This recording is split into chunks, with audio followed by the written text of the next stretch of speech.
I was talking to a lot of farmers who wanted data that I knew was available, but they didn't know how to access it or to assemble it.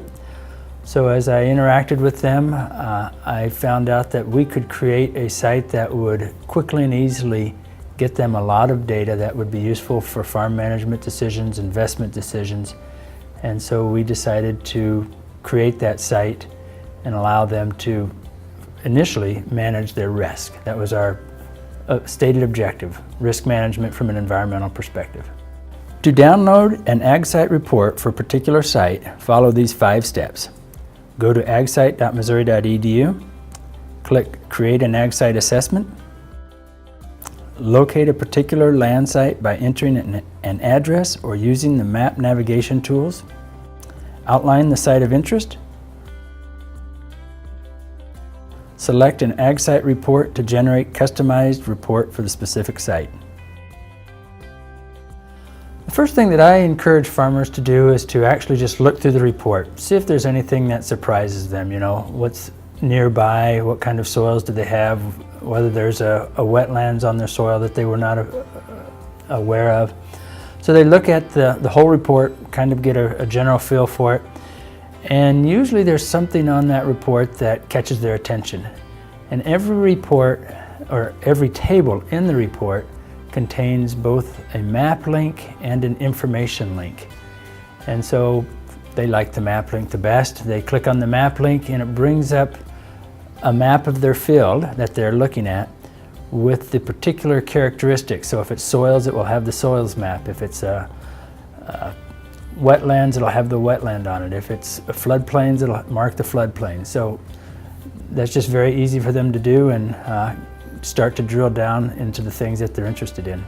For instance, if someone would like to build a capital-intensive grain storage facility, but the AgSite report indicates flood hazards for the selected site, then exploring those risks would be essential. This could be done by clicking the map link near the table for flood hazards. The map that appears would clearly delineate where the flood hazards exist.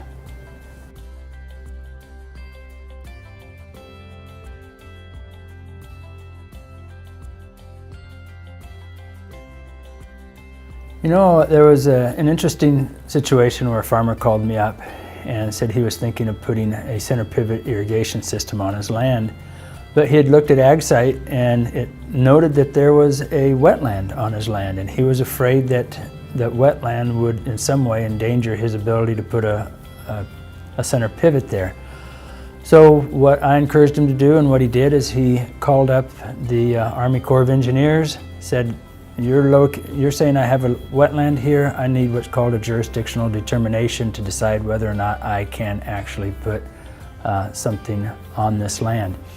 And so what it did is it prevented him from investing in something that might later on have been found to be a non-permittable activity. And he was just able to get things done that he wanted to get done without getting into trouble. The ones that we've found use it the most are bankers and appraisers.